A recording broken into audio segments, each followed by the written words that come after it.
Now I gotta ask you this straight up. We had Kanye on this episode. Yes, on this. I saw. And we had two different episodes. Yes. And this is your, according to your words, as you're saying, this is like your mentor, somebody that you looked up to, Absolutely. somebody that puts you on. We made a lot of great music together, and we came up together. Right. Yeah.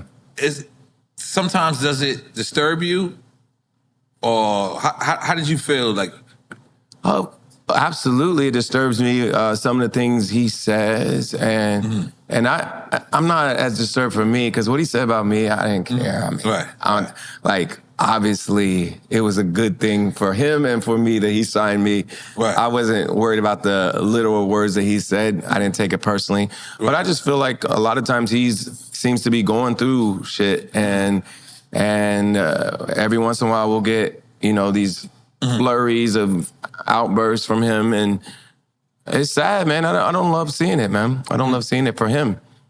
Because you know him, like, yeah, like these people.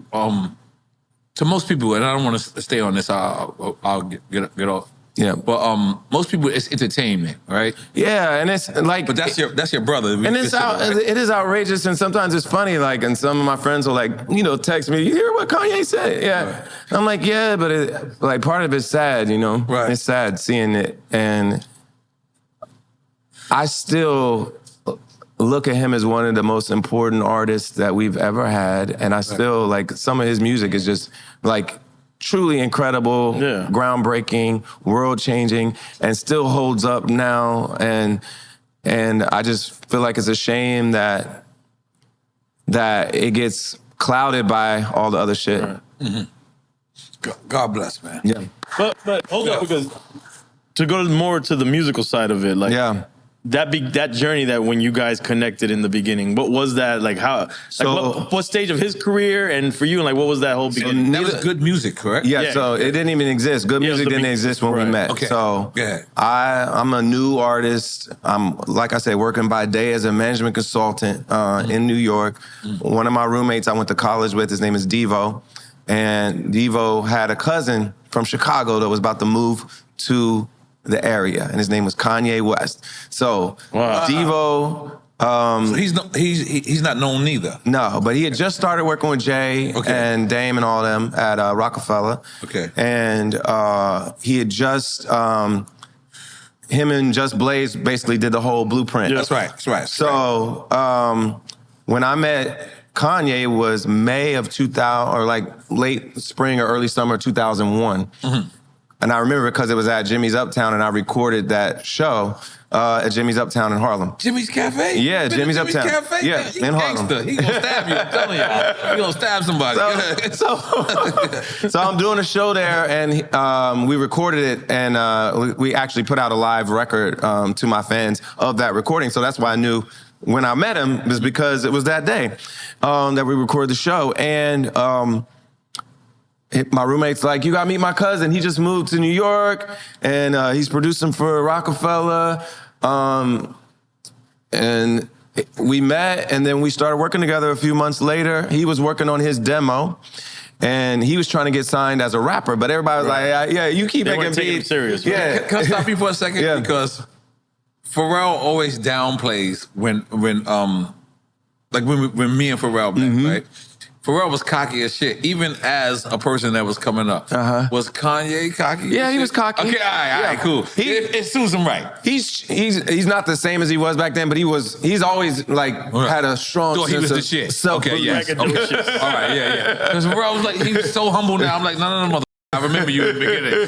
But when the guy told you my cousin, did you already know about his production? No, it wasn't out yet. Oh, yeah. So the blueprint came out 9/11. Remember 9/11? Yeah. On the day of 9/11. And that's Ye's debut as a producer. That was his first big moment as a producer. Big. So he had H to the Izzo, which was a single. Right. Before the album came out. And then he had a few cuts on the album, and then Blaze did the other side. So it was just both of them were the album, basically. So that soul sample sound was the whole blueprint sound, and Ye and Just Blaze did the whole thing basically. And he's telling you this, and you believe him? You like? I'm like, let's meet him. Like at this point, like I'm trying to get signed too, and I'm like, let's try it. You know, like I don't know him, but we'll see. And you never know with hip hop producers because some aren't musical enough because they're more like beat driven. And you know, I'm an R&B artist. I'm more soulful, so I want somebody that still has some musical underpinnings. Right. And the good thing about Ye was he was using all the soul samples, and the music was very soulful. Right. So it was like the perfect blend of soul and hip hop for us to work together. So we started working together like late 2001, early 2002. He gets in an accident. So you met him before the accident? Before the accident. Oh, wow. And I didn't know that. I think he was signed by the time he had the accident, but Dame and him, our impression was they signed him just so they could keep him in-house for beats. For beats. Right. Yeah. That's Not because they really thought he was going to be a successful When you say solo our artist. impression, who you talking about? You, Me, Ye, Don C, like the Don crew. C. Yeah. So we got this. Monopoly. Yeah, the whole crew. Okay. Yeah, so I started to get to know them later, but, you know, Devo was working with him, my roommate. He was like basically running his production company. And so, you know, Kanye really believed in himself as a solo artist, and a lot of his team did, but I felt, and a lot of us felt like Rockefeller didn't. So he gets in an accident. Can I tell you real quick Yeah. something to add to the story? I was working for Def Jam at the time. And they weren't pushing him as an artist. Yeah. He went and he got the list of all the street teams, sent the white labels of his singles, hustling, and man. started a conference call with himself and all the street teams. Yeah. Said, yo, we pushing this, blah, blah, blah, like himself. Yes. Outside of the infrastructure of the label. He was so entrepreneurial. He put out his own mixtapes. He got in an accident and made Through the Wire. Right. And then he started just camping because he got in an accident in LA. Right. So he started just camping out at the W in Westwood in LA. Westwood, okay. Yeah. And so I would go out there from New York whenever I had time, and we would work on College Dropout with him. And I wrote Used to Love You out there and some of my songs for Get Lifted. And that's when I started to see, after the accident, this new sense of like, this man is on a mission. Right. And it was started with Through the Wire, but then I heard Jesus Walks and all these other records. I'm like, wow. Yo, this is going to be, and I played piano on Lauryn Hill's Miseducation. So What? Tell my me. two, so You played my piano? first, You was on that album? I played piano on Everything Is Everything on Lauryn Hill's album. And I said to Ye, when I was listening to Jesus Walks, I was like, I feel like I was part of one album that changed the world in 98. And this album is about to do the same thing in 2004. And you got credit for Lauryn Hill? Yeah. Okay. I feel like you Under John Stevens, yeah. I wasn't John Legend yet. Stevens, yeah. Yo, that's wild, man. That's crazy. Because how did you go? Oh, wait. Let's just finish this, right? So anyway, that time was crazy because we're all out in LA. We're meeting up with him. He's recovering from the accident, but he's got this new sense of purpose. And he's making the best music of his life up to that point. And it just felt like the momentum was there, and it was going to be a big, special album. And it was. Sure was. Yeah. But how about the Grammy family? Like, Yeah. you had the whole industry shook up. Yeah. Every Monday at one point. Oh, we were doing the Good Fridays. Oh, Good Friday. yeah. Right, my bad. I said Monday. That lets you know how much I'll be drinking. Right. But like, was that something that y'all all got together and said we're gonna f up the industry? I think sometimes Ye just gets in that like creative like that just extra excitement, and he's ready to like. He's just got all these ideas and he just wants to get them out. And he's like, let's do Good Fridays. That was the time he was like, everybody at the studio needs to wear a suit and tie. And so everybody was dressing like they was in Reservoir Dogs at the studio. They called it the Rosewood era. It was like a whole thing. So sometimes he just be on one, and he's like, that's his thing at that time, and that's what he be on.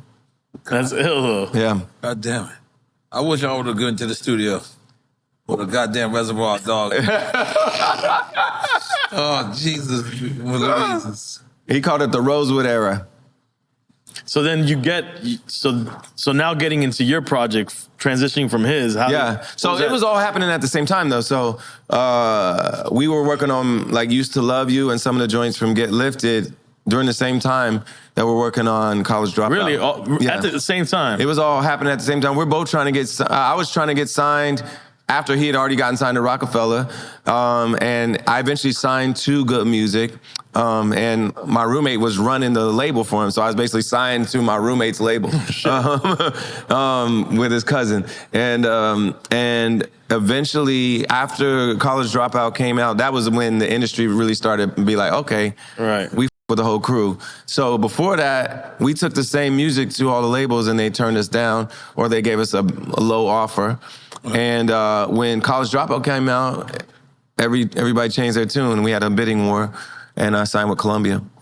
And who was the crew at the time? You, Consequence? GLC, Don C. I mean, those were the artists. Me, Consequence, GLC, and Ye. Those were the artists, but then Don C, John Monopoly, the whole crew was... we were touring together. We were opening for Usher together. That was the crew. Crazy, man. Did you ever think, like, cause y'all was like almost like the modern day Wu-Tang Clan, right? but not exactly. Okay, but with different, like, you know, you had Pusha T, you had Consequence, you had you had Kid Cudi, Big Sean. Like during that Good Fridays time, that was that roster was crazy. I'm gonna be honest. As an industry person, we were scared of that Friday. We did not like it. Like, I'm just being honest. Like now I can say I'm not making music no more. So those records like Click and some of those records were insane. Like we were mad at y'all. Like, we were like, why? Why do y'all want to just shut everything down? It was wild. And then right around that time, right after that time.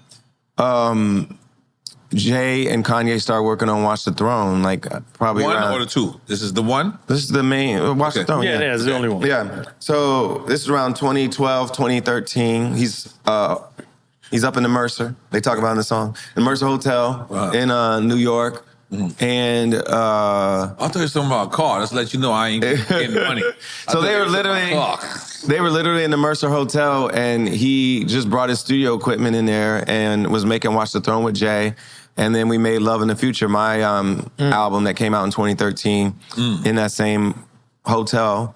And so All of Me was on that. I didn't do that one with Ye, but Ye produced the whole, executive produced the whole album.